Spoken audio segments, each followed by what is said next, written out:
I just want to take a few minutes to follow up on a podcast we did last week about ServiceNow, and most specifically how they're changing, right? And so the reason why this matters most to us is because it's brought to our attention quite frequently when we're talking to current ServiceNow customers who have had long-standing relationships who are coming to us and saying, hey, I have a renewal coming up in 3 months or even a year out. And ServiceNow, the way they're approaching us, it's just different.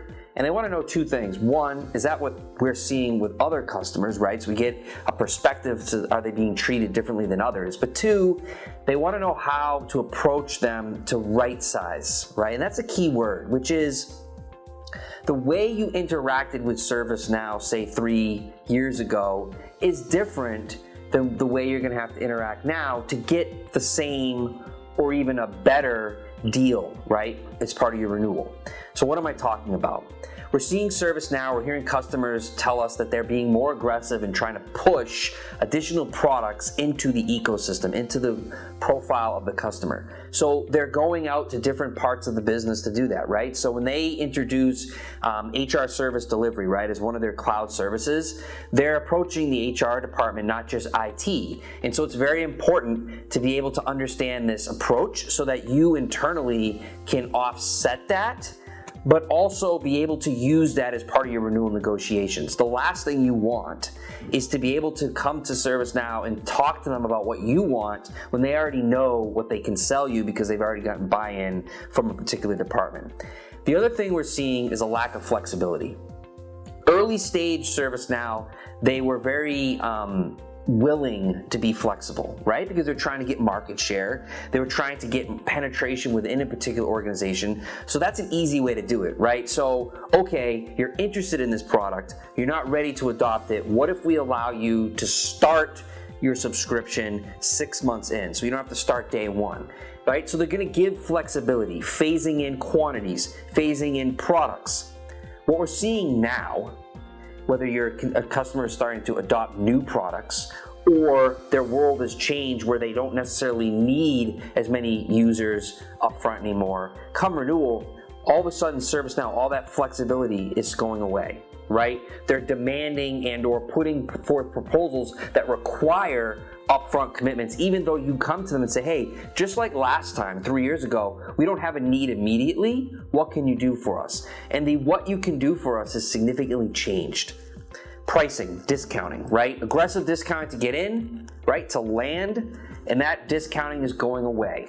And it comes in two forms. There's the discounting they're willing to offer for the new products, right? So let's say you're an IT SM customer, right? So IT service management, and you're considering IT business management or operations management, ITOM.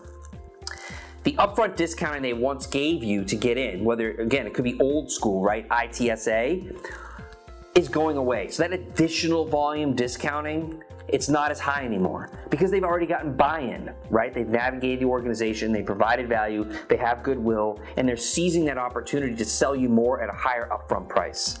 The other way this is happening is that renewal protections increases to your pricing. So you may think you have a renewal protection, but there's most likely conditions in there, right, requiring you to have certain products renewed or volumes of products renewed. And in the past, they may have been flexible. They may have been able to accommodate this situation and still give you the protection you negotiated. Now they're holding the line, which is, okay, if you're not going to give me more, if you're not going to expand, we're going to unfortunately have to go more than that 7% price increase that you negotiated.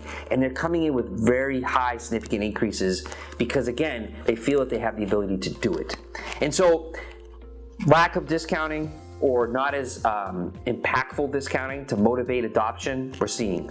Lack of flexibility, long-term price protection, this ability to give you a renewal protection on your next purchase is going away, or they're putting up a fight, right, in terms of, well, you know, we can do it, but here's a list of conditions in addition to the ones we had before, right? So there's a change here. And why do we notice it? And why are we more interested in what's going to happen for our customers? Because a lot of our customers are also Salesforce customers, right? That's a perfect blueprint, a blueprint that ServiceNow is clearly following, which is early 2000s, let's get in the door, let's build up goodwill, let's get market penetration, let's get penetration within an organization, and then all of a sudden it changes. those discounts went away for Salesforce customers. They were less flexible. Their renewal protections were not as great, right? And so this is a theme. And don't think that ServiceNow isn't following that same blueprint of success, right? To grow. And they're growing. And so as a customer, you need to prepare yourself with market intelligence as to what other customers are achieving today, not 3 years ago, because the world has changed. You also need to be prepared to organizationally approach ServiceNow with the right messaging, the right story. Because like you've heard us say before, the benchmarks, the market intelligence matters, but it's the story that's gonna matter most. And as ServiceNow has changed, you have to change as well. You have to change your tactics, you have to change your renewal processes, and you especially have to prepare at a longer duration pre-renewal to get it done effectively.